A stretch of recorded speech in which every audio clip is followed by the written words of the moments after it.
This is the Work Smart Hypnosis Podcast, session number 347, the All-Positive Pretalk Encore.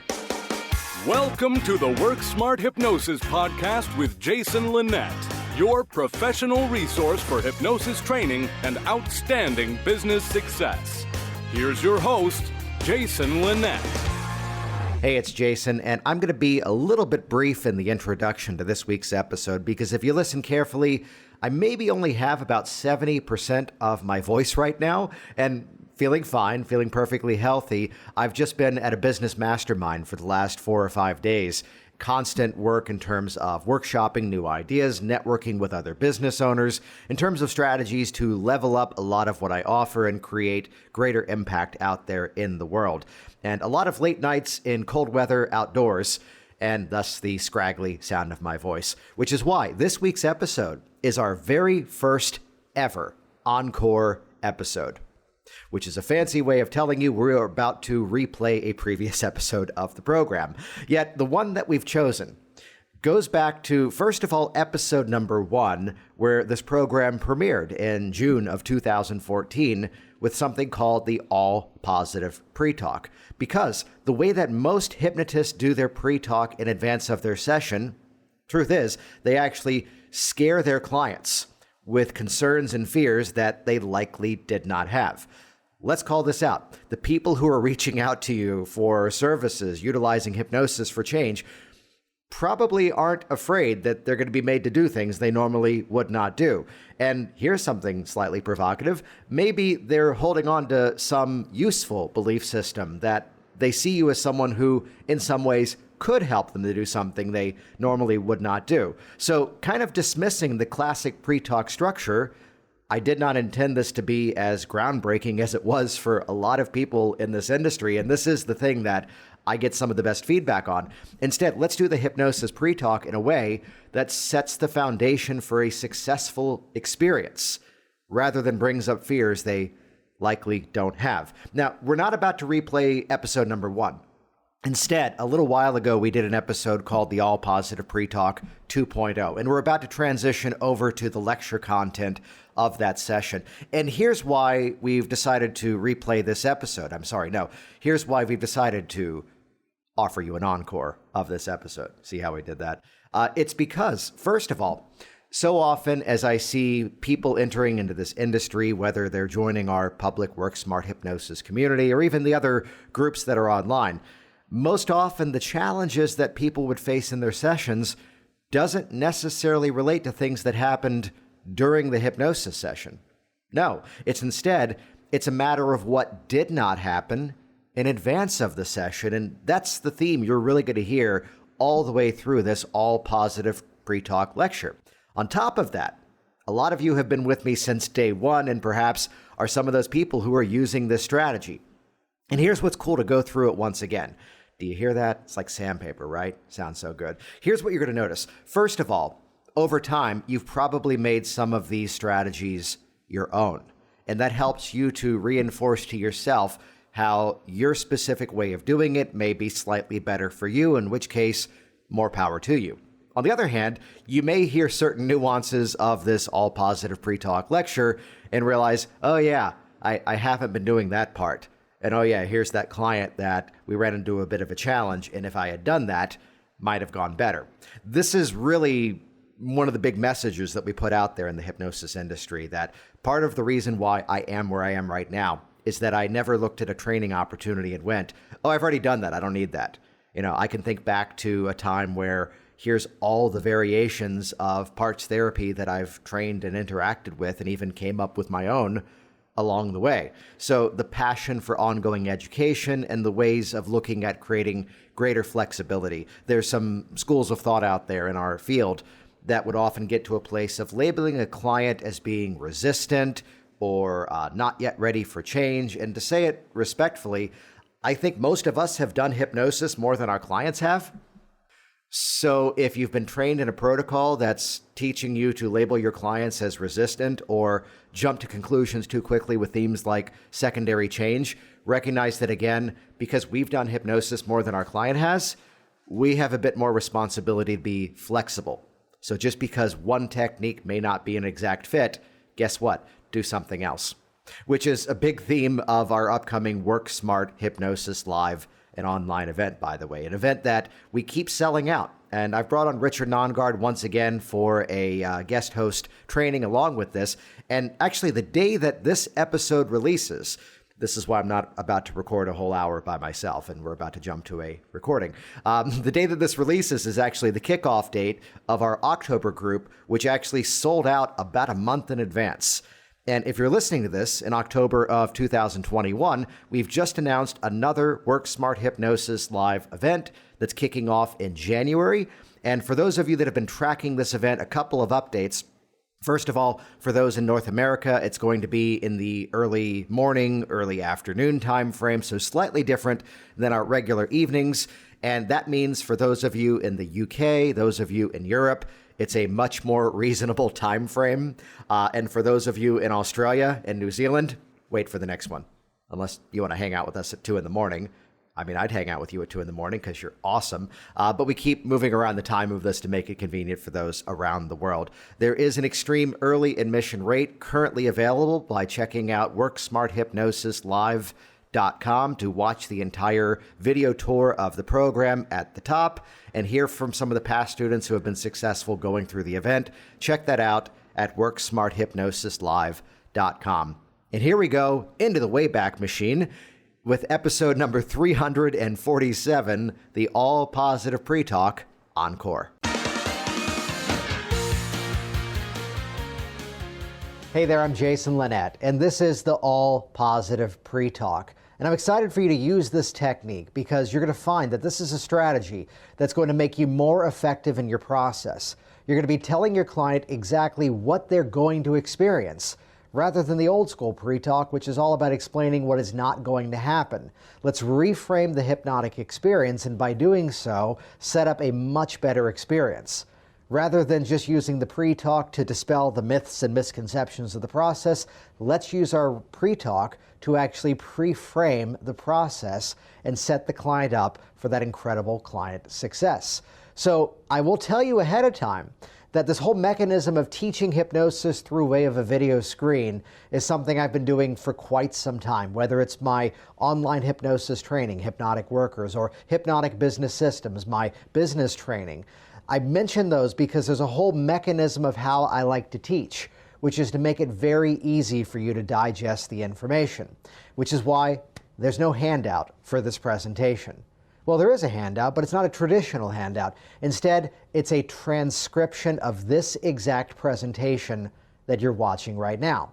Because the benefit of that becomes is that as much as this is something I've done more than 1,000 times, it's something that I'm still refining. So even for those of you that have seen me talk about this before, stick around because there's some updates. So I'm about to deliver the entire pre-talk the way that I would traditionally do it. Now take note, I'm not going for speed, I'm not going for efficiency here, I'm going for maximum impact by talking about what is going to happen rather than what's not going to happen. So just to rewind back a little bit, a client comes into my office, they've filled out their office forms, and I simply set the opening frame. Great. The way we tend to work today is that first of all, we're going to spend some time talking about your goals that you've shared on these papers. Then we'll talk about hypnosis, what it is, what it isn't, and then we'll get to work from there. Sound good? And everyone says sounds good because that makes sense. So it's where I begin the process by talking about the client's goals. What are the outcomes you want to create? What do you expect to happen a week from now, a month from now, 5 years from now? You're getting your client to future pace themselves before they even come into your office. And a few other extra questions are there, which the benefit of this becomes is that here is my intake sheet. And when I hit the bottom of that, it's a natural pivot point to then go pre-talk. And here it is. Let me now show rather than tell. And take note, so much of this is visual in orientation. So even if you've got the transcript, I've seen me do this a couple of thousand times. Watch me go through it here now. So in the process today, your mind is going to be active and alert the entire time. You're going to hear everything I say, and you're going to remember as much as you would from any normal conversation. You know, it's from movies or television. We get the idea that hypnosis might be some sort of loss of control or loss of awareness, when instead, Today's the opposite of that. Today's about helping you to take back control, those parts of your life that used to seem beyond your control. So those habits and behaviors, as well as those emotions, beliefs, and feelings. So it's a whole mind, whole body experience. So the question that a lot of people would often have is, well, what does it feel like when I'm hypnotized? How do I know when I'm actually there? And understand that even based on the process today, there's different strategies and techniques we'll be making use of in the course of just this first meeting. So at some points today, you may find this profound sense of relaxation, like you're sinking into that chair. Meanwhile, there might be some other moments where you feel this kind of light and floating sensation, like a balloon in the air, or maybe doing a back float in water. Or there's other moments where you may discover this profound, miraculous feeling that you're just sitting in a chair and I'm talking to you. There's not one specific hypnotized feeling. So because of that, that's why I layer into the process moments of what we call hypnotic phenomenon, which are kind of interesting for you, but they're mostly there for me. Because when you're responding to this series of instructions, well, that tells me I can use this series of techniques. And then a few moments later, you're now responding to those instructions, which now means, oh good, I can now use those techniques. So it's a little bit more calibrated from my side of things than what some people would expect. You might find there's some moments where you find yourself so deeply interested in every single word that I say. Some moments, which of course means there's other moments where your mind wanders off to who the heck knows what. Really? Let it. We describe this process as being that bypassing of that critical element of the mind. So really, as you notice your attention kind of coming and going, take that as a nod of just how well you're doing. Though I have to tell you this quick story, though. This goes back like 8 or 9 years ago. I'm working with this guy. Session was textbook. It was going exactly as it should. But at the end of it, he's nervous. He's looking at me and he's going, I don't know if that worked.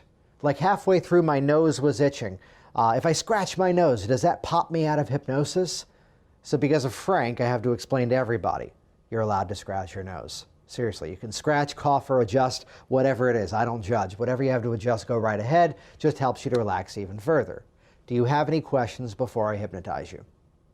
And not going for time here, but that was probably about maybe a minute and a half to a little bit less than 2 minutes. And take note, again, have this filter ahead of time. This is what I do with my paying clients. This is what I have workshopped and chunked the process down to the essential elements. And the overview of all of this is, first and foremost, notice that I didn't waste my time telling you, I'm not going to make you bark like a dog. I'm not going to make you cluck like a chicken. You're not going to be made to tell secrets. You're not going to get stuck in hypnosis. Because let's rewind the entire conversation back. And let's talk business for a moment. I'm standing here in my office. This is actually my side practitioner room. This is where some of my clients come in. They watch a pre-talk video over there, and this room is set up. I've never actually shot in this video angle before. So if you ever see my vision moving over to the side, it's me going, I should shoot more video like this. Anyway, back to us here. So I bring this up because it's helpful within the scope of your business to define your own custom client avatar. And what I mean by that is to define for yourself who is your ideal client. Now, for some of you out there, this might be a rather broad category that could be chunked down even more specifically. So, for example, you might just want to work with people for stop smoking, and that may be your own niche market. By the way, again, it's niche, not niche, because niche rhymes with rich. So you could be chunking down to one specific category and then broadcast all of your messages out to that group of people. And there's some people who want to be a little bit more of a generalist. My positioning here at Virginia Hypnosis, which is my local brick and mortar office, check it out, virginiahypnosis.com. This is where I'm kind of riding a bit of a balance. I'm on the fence between being the specialist and the generalist. If you go to the Virginia Hypnosis website, it's built in such a way that very prominently features hypnosis training, stop smoking, and weight loss. Those are kind of my big three services that I address these days, which yours could be anything and everything else. But the benefit here is that I really want to rewind backwards because at its core, the name of my business is Virginia Hypnosis. And I did that with one specific intention. All of my messages are being broadcast specifically to that person who is in my immediate area who has already decided that they want to use hypnosis. Which that might come as a bit of a surprise to some of you out there. because many of you are trying to sell hypnosis. Can I go off on a personal rant here for a moment that I just despise the whole marketing message of hypnosis works with an exclamation mark? Yeah, it does. So does accounting. So does painting. So does lawyering. So does teaching. Let's stop trying to convince people that it works and instead sell the next step of you're going to feel more confident in your public speaking. Imagine your life as that healthy non-smoker once and for all. Rather than trying to build that binary response of it either worked or it didn't work, it's instead that it works effectively, it works quickly, it works powerfully, it works for stop smoking. Rant over. So my whole core messaging is, again, going after that clientele who are already sold on the hypnosis, which, again, may come as a bit of a surprise to you, yet, again, I'm running a very profitable, very successful business with a schedule that's booked out several weeks in advance. Things are going quite well. And I'm in an area, everybody in the U.S. claims they live in the Bible Belt. I'm in the Bible Belt, the real one. But again, to look at it from the perspective of this is an audience that's out there. So rather than trying to sell the hypnosis, my focus is on selling the next step of our communication, selling the next step of our dialogue. And the assumption is you've already agreed you want to do hypnosis. Do I sometimes get the person who I've got to convince on the hypnosis? Yes, of course. That's why I do a whole phone consultation process. But my core messaging is going out to that group of people who have already decided they want to use hypnosis. This is not an audience that I have to tell, I'm going to not make you bark like a dog and all that other stuff. Also, there's another nuance to this. And there's something that I'm not doing here, but I'm also not doing it here. How's that for an introduction? Think about this for a moment. Here's a person who has some sort of challenge. Let's say weight loss, let's say exercise motivation. And somewhere in their mind, they are calling a hypnotist because they have a few presuppositions. They are perceiving you as a person who can help them do things they normally would not do. Think about that for a moment. They're not yet exercising, and they want to be hypnotized for you to help them to motivate themselves to exercise. They're calling you because they want to quit smoking, and they want to pay you a great deal of money to come in and have you tell them, don't smoke, a message they've already been delivering themselves for years. So accept this statement, that on some level of their mind, they are perceiving you as somebody who can help them to do things they normally would not do, right? Here's a guy I worked with recently with a fear of swimming, and normally he would not get in the water. But as early as our first appointment, he was now, in a good way, anxious to get in the water, and as he found himself there swimming and learning how to swim even better from a local instructor, he was now excited about that opportunity. Do you see where I'm going here?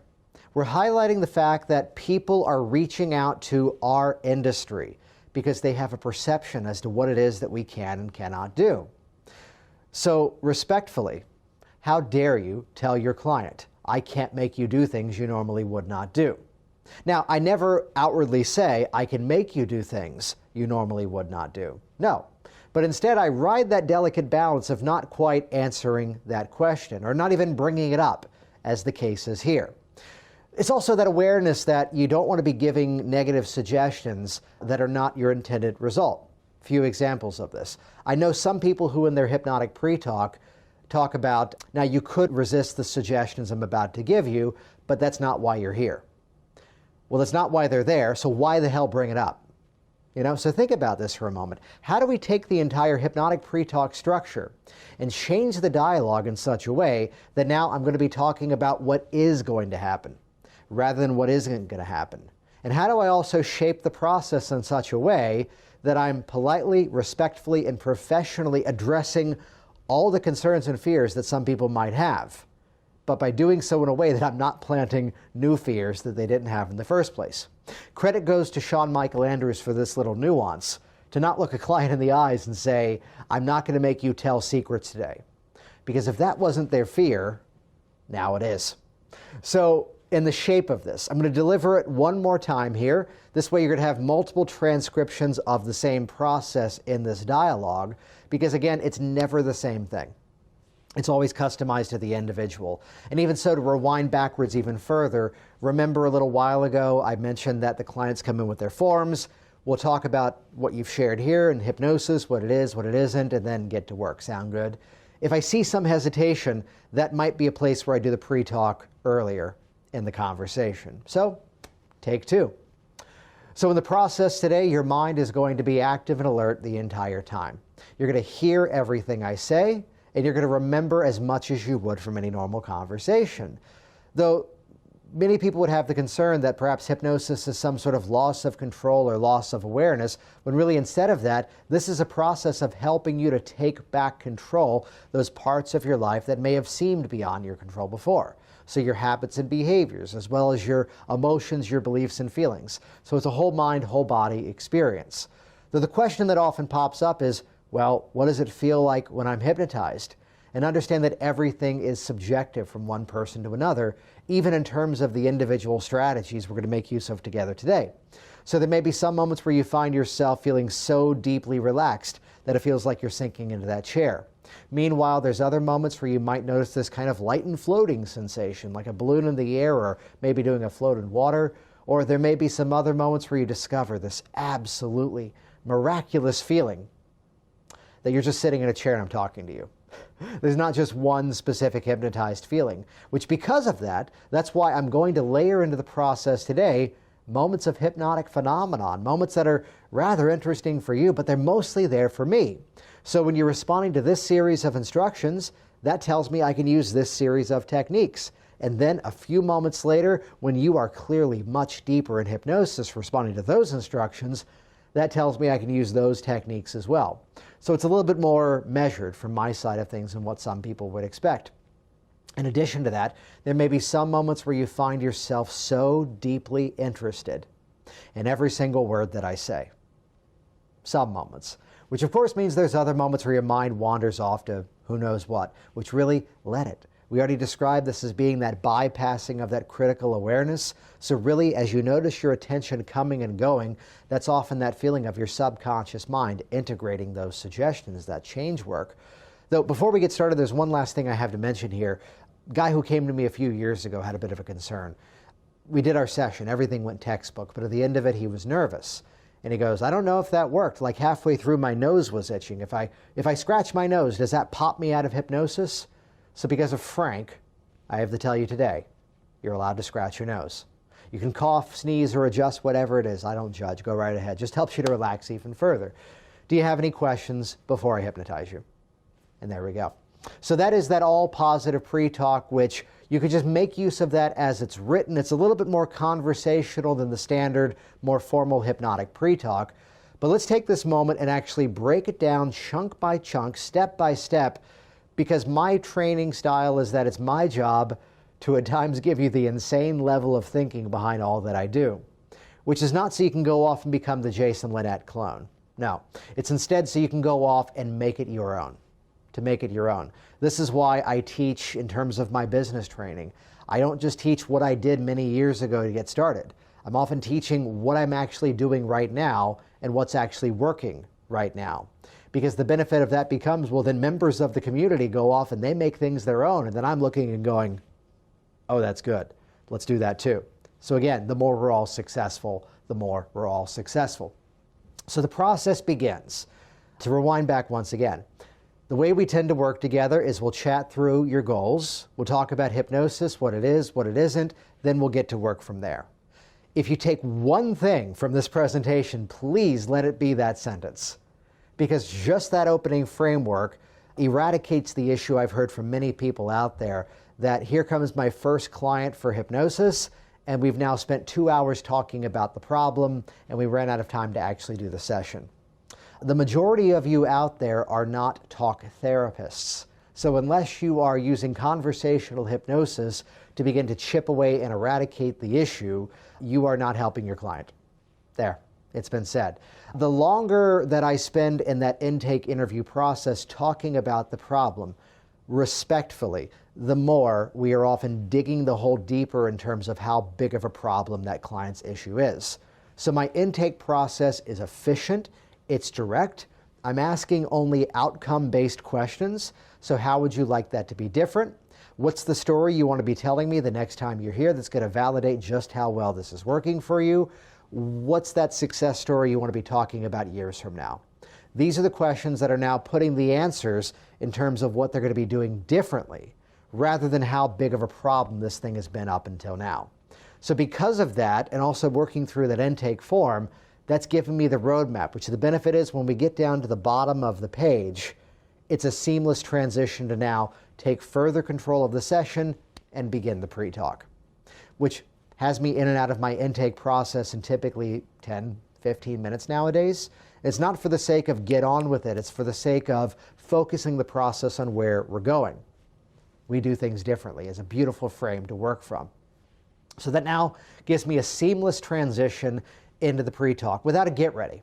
And what I mean by that is this is where I see a lot of hypnotists often showing a lapse in confidence, is they feel the need to set up everything they're about to do. Let me explain this by way of a metaphor. I used to be very active in a group called Business Networking International, BNI. It's an international networking community where only one person of any profession can be in any one group. So there's one banker, there's one realtor, there's one real estate agent, I just said that already, there's one accountant, there's one personal trainer, and luckily there's not too many of us out there, and I've actually influenced a lot of people to join BNI. I bring that up here because here's the meeting that I went to that only had 20 members, and the meeting is supposed to be done and over with in 90 minutes. The meeting with 20 members always went 15 minutes over. Meanwhile, the group that I used to be a member of had like 50 members, and we always finished early. Why? They were getting rid of the exposition. The 20-member group, we're now going to introduce Susan. Susan's our graphic designer in this chapter, and Susan is the vice president, and the role of the vice president is to track referrals. Please give a warm welcome to Susan. Then Susan would get up. Hi, I'm Susan, and my job in this chapter is to count she just said that, count the referrals. Too much exposition. As opposed to the group that I was a member of, and let's now toss it over to Susan. Susan just gets up. Hi, I'm Susan. I'm the accountant, and part of my job here as the vice president is to be accountable for all the referrals. And 5 seconds, she covered everything, rather than in a moment in all this exposition. So I'm making a seamless transition from how do you want that to be different 5 years from now?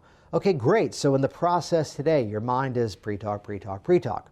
It's a seamless transition.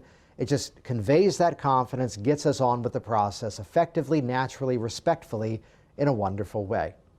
Let's now officially break down this pre-talk strategy, the all-positive pre-talk, which to be fair is not all positive, it turns out. There's really one negative that I reference, but this is a visual because I'm distancing and dissociating that one negative thing.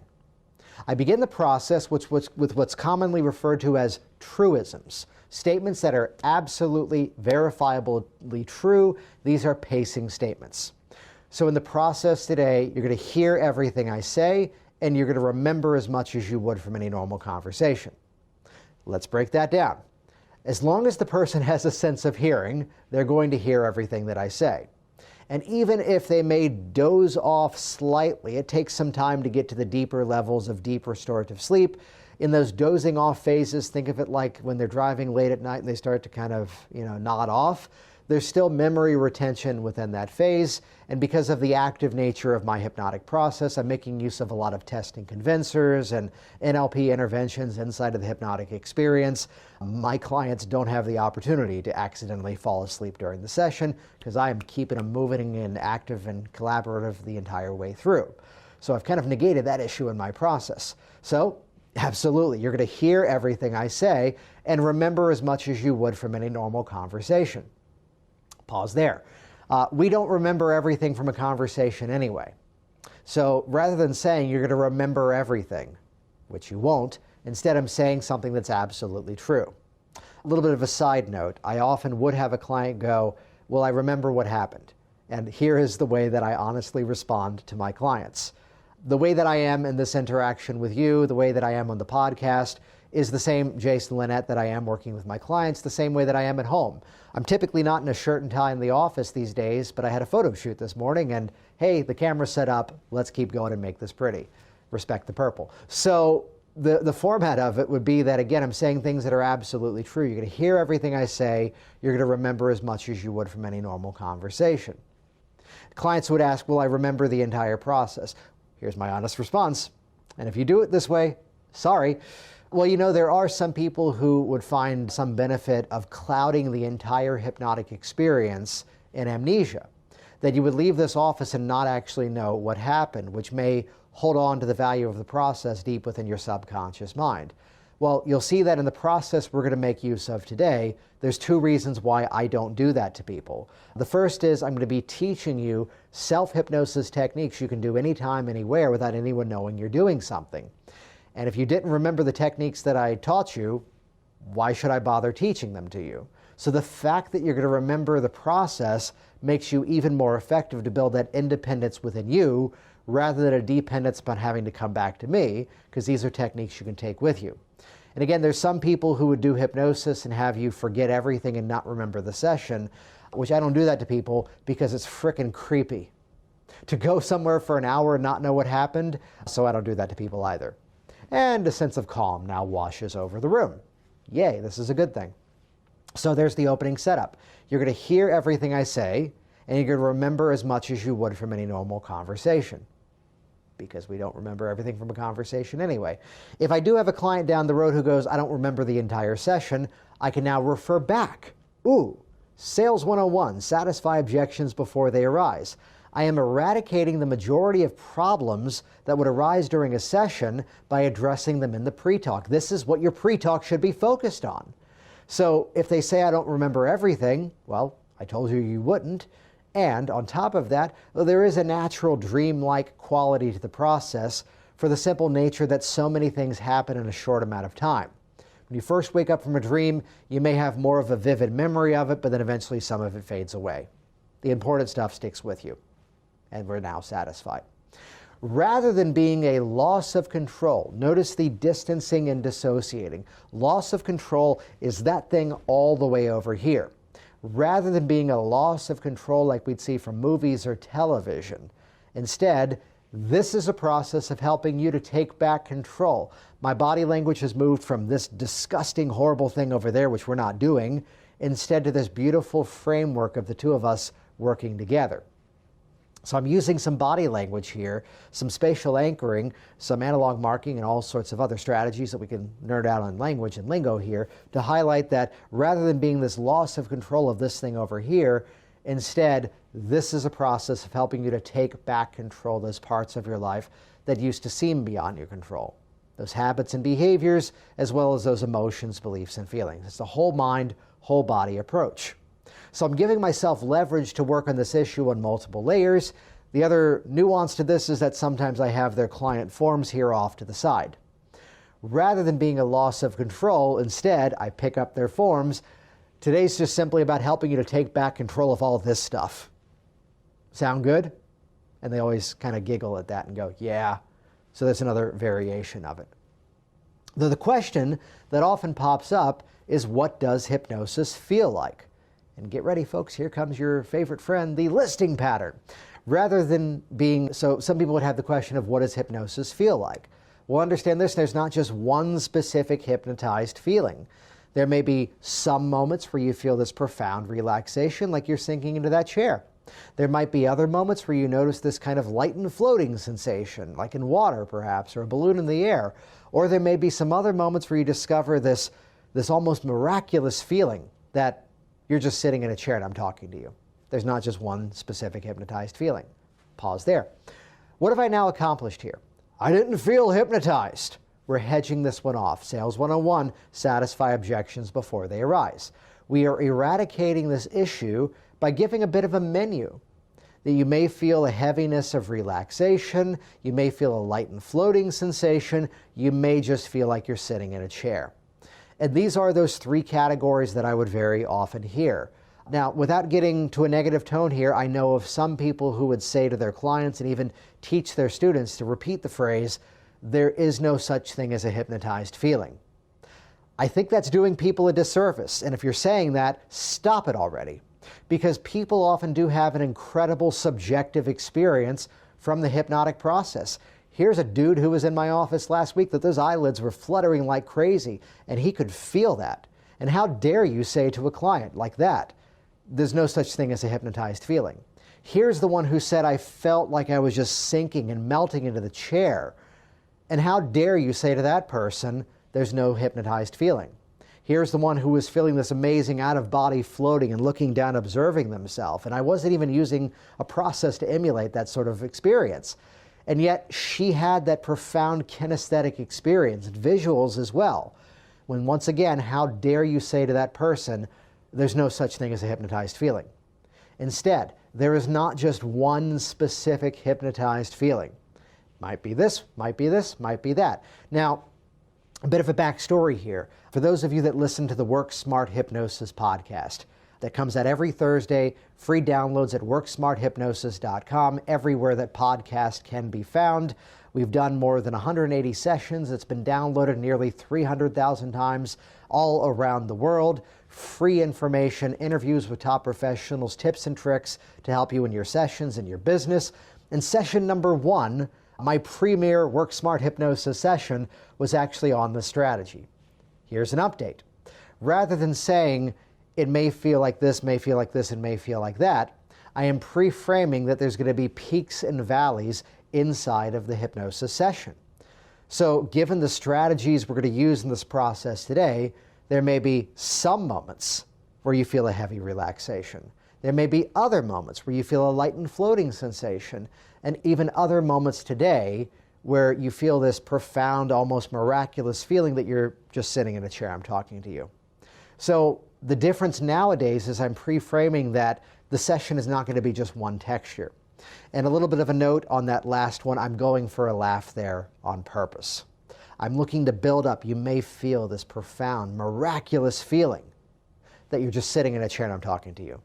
And they laugh and giggle, they release negative energy, they release nervous energy, and again, we're on track, we're building better rapport here. The more humor I can bring into my process, the better. It just softens them up, chips away at the issue, and to quote the late, great Michael Elner, the more we treat the issue with seriosity, the more we're convincing each other this problem is impossible to solve.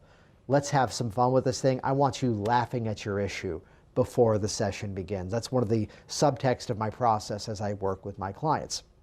So it may feel like this, it may feel like this, and may feel like that.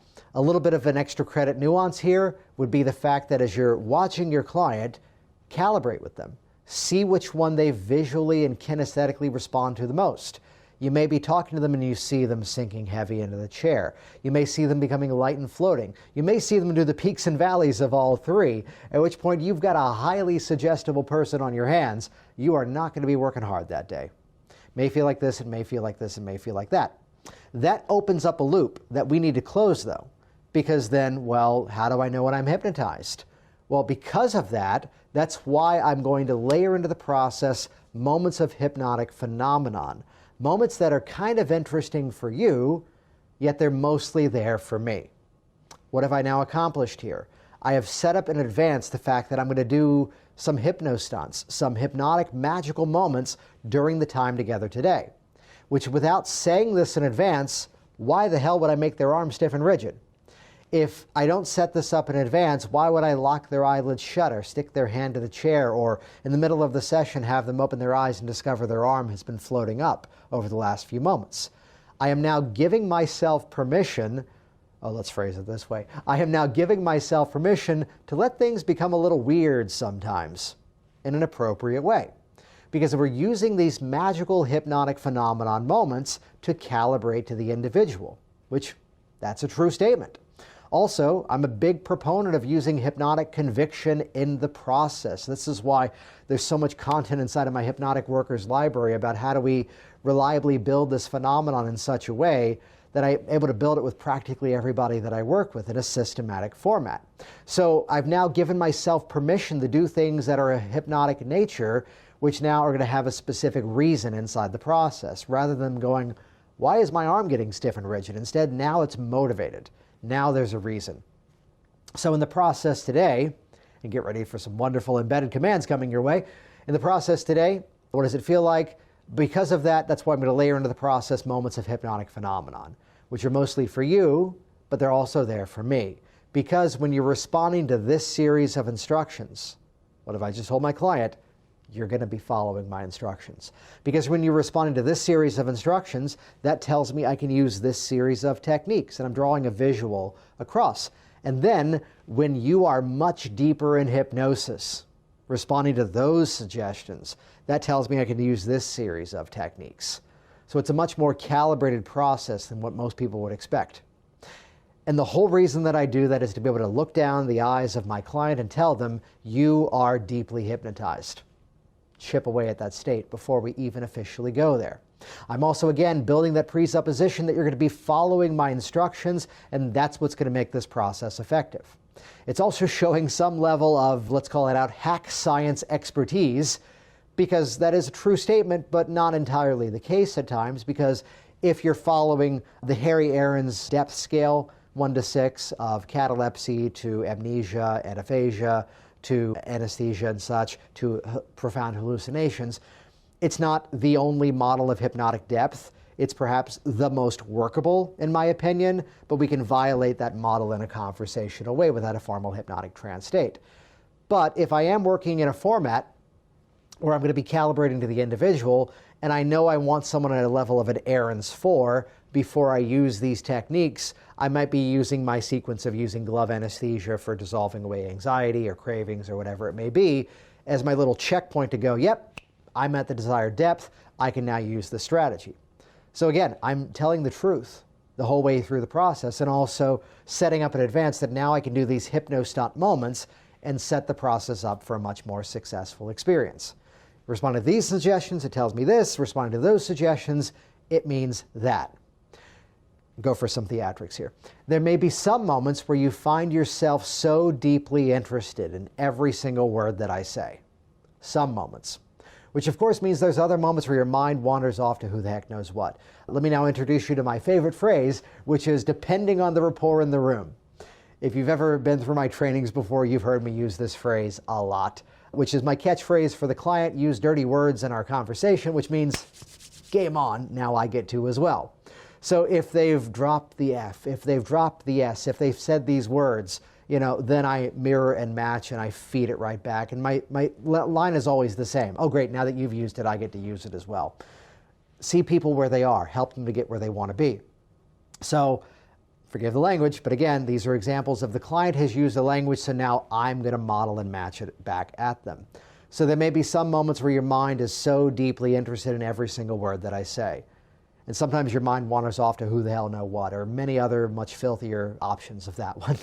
Which again, I'm delivering it in a way that the timing of it is what gets a laugh, gets a little bit of a chuckle. But check this out, because the next phrase is now going to claim something that could be a pitfall of the process, and instead turn it into a strength. Though we describe this as being that bypassing of that critical awareness of the mind. And if you ever notice that attention kind of coming and going, take that as a nod of just how well you're doing. Or that's the feeling of your unconscious mind integrating the hypnotic suggestions. And excuse me a second, I have to scratch an itch. Oh yeah, felt good. Because we have now successfully taken one of the primary reasons people would go, I don't know if that worked, and claimed it as a hit. Hey folks, it's all hypnotic suggestion. So you might as well always be leading appropriately, is my phrase here. So rather than the moment of, as Sheila Granger would say, where the brain becomes a little bit of a chatterbox and suddenly they're so focused on quitting smoking, but I promised that person I'd write an article for her blog, and I need to get that to her by Tuesday, and I'm filming this video now, and I need to also write that article before my 4 o'clock client comes in. And then we went out to dinner last night, we saw a concert, and we ordered a slice of carrot cake, and it was massive, and we brought home half of it, which we're going to share with the kids tonight. These are honestly the things I've been thinking of, in addition to be so focused on you during this training lesson here. Multitasking. 7 plus or minus 2, is that the conscious mind number? So this is how our brains work.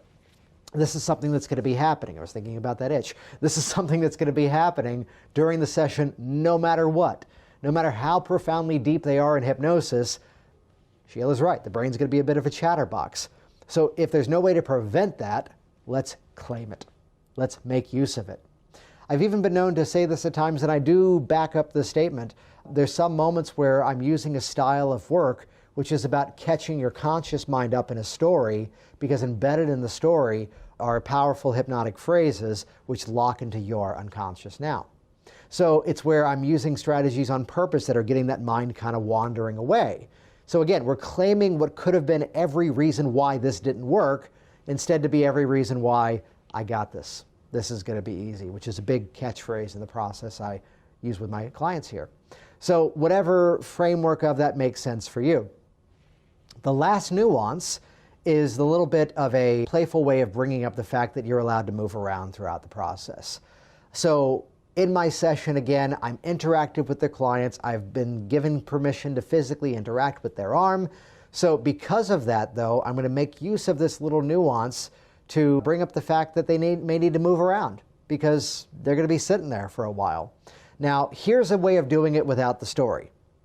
And if you ever have to scratch, cough, move, or adjust, simply go right ahead. That just helps you to relax even further.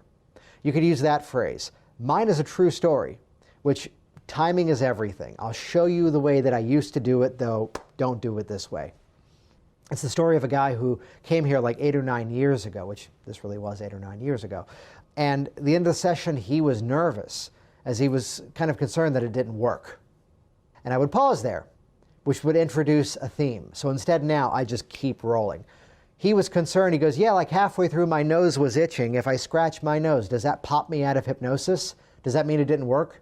So what am I doing here? I'm letting it land the entire thing. I'm landing the entire statement before they can stop and judge what was going on there. That he was concerned, what if the hypnosis didn't work? If I paused the story there, that planted an unintentional seed. At the end of the session, he was there going, we did the entire session. He goes, yeah, like halfway through, I was really concerned because my nose was itching, and I was concerned the process wasn't working because if I scratch my nose, does that pop me out of hypnosis? And because of Frank, his real name, because of Frank, I have to tell you, John, scratch, cough, or adjust, whatever it is, I don't judge. Whatever makes you feel more comfortable, go right ahead. And forgive the blunt language here, but there is a very specific gesture that I'm delivering as I say, I don't judge, and I look away. Because there is the moment where the man now feels very comfortable, where he has to make an adjustment in his nether regions because he's not comfortable sitting for that long, and because I broke eye contact and said in a playful way, look, I don't judge, go right ahead, just helps you to relax even further. He is now at will to do that. Ladies, I'm sorry. So these little nuances, which again, depending on your style, I'm bringing as much of a playful demeanor, let's take this issue seriously, yet we don't have to trust the process to be as serious as possible. The more we can chip away at it with humor.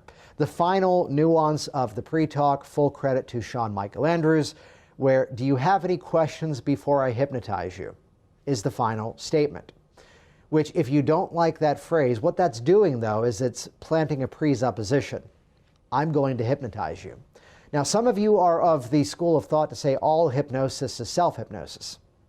And I would agree with that phrase if we add one more word. All hypnosis is self-hypnosis, eventually. The process does clearly begin with a practitioner and a client.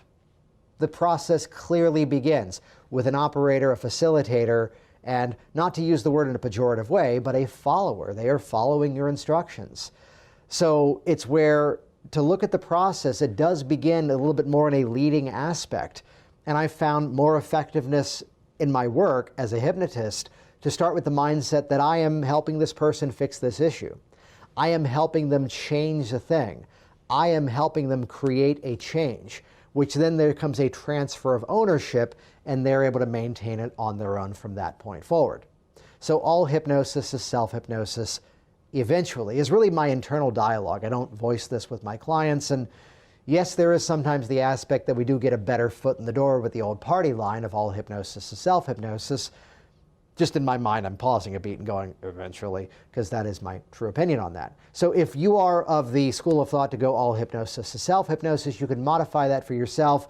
Do you have any questions before we do hypnosis together? Definitely don't do you have any questions before we try hypnosis? You know the reason why. Do you have any questions before you enjoy some hypnosis?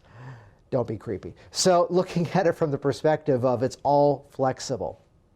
And for the most part, they don't have any questions. For the most part, they go, no, let's do it. So it's a straightforward experience. And again, the way that I've delivered it here is the way that I classically deliver it. Now, 1 out of every rough numbers, rough statistics, accepting the fact that 23% of statistics are made up on the spot. But I'd have to say one out of every, this is rare, like 2 or 3 a year, 1 out of every 200 or so clients. Do you have any questions before I hypnotize you? They look a little uncomfortable, which means I need to mind read and start to talk more about hypnosis. And maybe I'll do that by telling a story. Maybe I'll do that just by breaking the ice. For those of you that have seen part of this presentation before, here's an update. We've done it. I now resituate the room. If this is not the room where I actually see my clients. I see my clients in that room over there. But one last thing before we get started. I know you already paid online and I know you already traveled here today, but there's 2 little side effects I should probably talk about before we begin, which if these are not acceptable, I can hit the refund button, no worries. And I'm intentionally looking to spike some anxiety here. I'm intentionally looking to make them a little bit nervous, followed by pulling the rug out from under them and making them feel super comfortable with me. Because I'm raising the idea that there may be some sort of side effect of this process. The first is you'll likely feel a whole lot more relaxed and quite a bit more confident as early as today. The second is most people tell me you end up sleeping a little bit better tonight. I'm sorry. Deal with it. And they're already smiling at this point. The moment I build up that sort of anxiety spike of, I got to tell you, there's some possible side effects of what we're going to do here today. You're going to feel more relaxed and confident and probably sleep better. I'm sorry.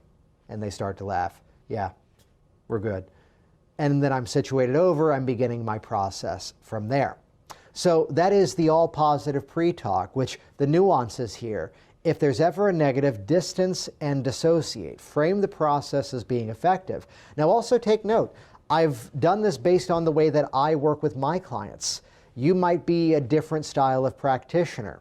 You might be someone who does EFT in the middle of a session. I know people who do that. I know people who are combining other energy healing modalities. There are people who will often, sort of have an interlude in the hypnosis to stand somebody up and do like a circle of excellence. Whatever your strategies are, realize you can pre-frame them in your pre-talk to make them even more effective. So there's a pre-talk I even do for hypnotic age regression. That there's a part of the process today too, that the intention is not that we're pulling out a magnifying glass and inspecting the past looking for meaning or insight. It's instead of a magnifying glass, perhaps another object. Part of the process today is like pulling back in time like a slingshot and then letting go. And then using that as the momentum to propel you into the outcome that you want to create. Sound good? Which what have I just now pre-framed? We're going to be dealing with past events, but the intention is not the who, what, where happened. It's instead about what's different about it today. If they've been in dialogue with me, and sometimes the ways, I'm very stream of consciousness with my process, if they just use the word part, game on, we're going into a parts therapy model. So they say, well, it just feels like part of me is holding back. Game on, we're going parts therapy, which is my classic way of doing it is now a bit of a kinesthetic way of doing a visual squash. It ends with hypnotic phenomenon. I teach it in my online trainings. So I go into that, I go, you ever feel like part of you wants this and part of you wants that? Well, there's an interesting, if not magical process we're going to make use of that actually takes these two parts and gets them working together in such a way that it only wraps up when those two opposing parts are now working together as one unified team in your own best interest. Sound good? And I'm doing that little bit of a checkpoint to get a little bit of a hypnotic contract there in advance. Ooh, bonus strategies inside of this all-positive pre-talk presentation. Which again, for those of you just still watching, the benefit here is the handout for this is actually the entire transcription of this process. Which, if it's not on the website anymore where you first interacted with this, let me give you a shortcut because this presentation was originally filmed for the 36 Techniques virtual convention from Richard Nongard, but we may end up repurposing it for something else in the future because that's always fun to do, and I always publish my content in my own online Hypnotic Workers library, which you can see the actual description of the PDF notes. The link to it should be under the video if you're watching it on my site, or simply go to worksmarthypnosis.com/36, that's the number 3 and 6, positive. Just simply go to that link. We'll make that redirect over to the entire transcription of this presentation, worksmarthypnosis.com/36 positive. So I want to hear your feedback on this. I'd share it. One of my favorite things is that this was podcast number 1. It came out about 4.5 years ago, is the first time I really began teaching this. And the coolest thing for me is this little thing that I kind of workshopped on my own in my office. Eventually, here's someone in Canada who goes, that's my pre-talk. Here's someone in Chicago who goes, that's my pre-talk. Here's someone in Germany who goes, that's my pre-talk. I just say it in German. Here's someone now in South Africa doing it. So the world has become a whole lot smaller, which is part of the reason why I'm here in this empty office chatting with you in the comfort of your own home, your office, or wherever you may be. So it's the goal of making education a whole lot easier. So with that, I'd also encourage you to check out hypnoticworkers.com. That is the all-access pass to my hypnosis training library. Rethinking the process from the ground up in terms of how we think about hypnotic depth, how we make use of instant and rapid inductions, progressive muscle relaxation inductions, more kinesthetic, more organic style hypnotic induction methods, getting into deepening, just a whole cornucopia of strategies to use in your process, plus real client sessions that, like I'm doing for you with this presentation, have been transcribed to model as well. Check that out over at hypnoticworkers.com. or grow your business at hypnoticbusinesssystems.com. You're able to get access to either of these libraries starting at just $47. Check it out. One last time, just to bring it all together, here is the pre-talk one last time. So in the process today, you're going to hear everything I say, and you're going to remember as much as you would from any normal conversation. You know, it's from movies and television. We get the idea that it might be some sort of loss of control or loss of awareness, when instead today is the opposite of that. Today's about helping you to take back control of these parts of life that it's time you get to take back control of them. Though the question that people often have is, what does it feel like when I'm hypnotized? And understand that given the different strategies we're going to use in terms of our time together today in hypnosis, there's a whole range of feelings you might experience. There might be some moments where you feel this deep, profound relaxation, like you're sinking into that chair. There might be other moments where you notice a sort of light and floating sensation, like a balloon in the air perhaps, or there may be some other life-changing, miraculous moments where you just feel like you're sitting in a chair and I'm talking to you. There's not just one specific hypnotized feeling, which is why I'm going to layer into the process today some magical hypnotic moments, which are really cool for those people around you asking you, how did the session go? And you're able to tell them of, yeah, I was looking at my arm and this weird thing was happening. That was cool. I put these processes into this time together today because it's not just for you to have this story, but it's also for me to choose the best way to work with you. Because there may be some moments where you're responding to these instructions, and that tells me I can use those techniques. And then there's other moments where you are so deeply hypnotized responding to those instructions, oh, game on, I get to use those techniques instead. So it's a lot more calibrated and measured from my side of things than what some people would expect. Now, of course, there may be some moments where your mind becomes so deeply interested in every single word that I say. Some moments, which of course means there's other moments where your mind wanders off to who the hell knows what, which really, let it. Remember on the phone call I told you that this is already that bypassing of that critical awareness of your mind. You know you want to throw out those cigarettes, and yet up until now you've been smoking. Well, you're going to find that same ability of the mind may be active during the session, where your mind may wander off to other things, other objects, other things you've got to do this weekend perhaps, which really, if that's happening, let it. Because that's that moment of that conscious mind getting out of the way, which is fully opening up that subconscious processing to fully lock in this change once and for all. Now, I do have to tell you a quick story, though, that years ago, I'm working with this guy, and the session was textbook. It went exactly as it should. Actually, he's been a non-smoker for like 8 years now. True fact. And we worked together. At the end of the session, though, he was nervous. As he goes, I'm not sure if that worked. Like halfway through, my nose was itching. If I scratch my nose, does that pop me out of hypnosis? And because of Frank, I have to tell you today, scratch whatever you want. Get comfortable. That just helps you to relax even further. It's my job to put the right words in the right order to help you to walk out that door once and for all and be that non-smoker. Do you have any questions before we kick this habit once and for all? No. Ready to do some hypnosis? Yeah, great. Let's begin. So once again, thank you so much for joining me for this presentation. This has been, hey, let's officially call it the All-Positive Pre-Talk version 2.0. I'm Jason Linett. Listen to the Work Smart Hypnosis podcast. Join me inside of my online communities at Hypnotic Workers or Hypnotic Business Systems. Should you have any questions, feel free to email me or shoot me a message on Facebook. I'm Jason Linett. Have a good one. Thanks so much for joining me. Jason Linett here once again, and as always, thank you so much for interacting with this program, leaving your wonderfully glowing reviews online, and as well sharing this in your ongoing communications in the industry. I'm going to go take a nap, drink some tea, and be ready to jump into class this coming Thursday. And for those of you looking for more like this, check out WorkSmartHypnosisLive.com. The cool thing is about half of the attendees are brand new to hypnosis, and the other half are people who, on paper, already have significant training, or perhaps are already out there helping people with their skills, but are looking to level up their success, get more consistent client outcomes, break away from rigid protocols and scripts, and help to create that work smart philosophy inside the work that you do. Check that out, WorkSmartHypnosisLive.com. Anybody have a Ricola? I'd love to borrow one. Thanks for listening. Thanks for listening to the Work Smart Hypnosis podcast at WorkSmartHypnosis.com.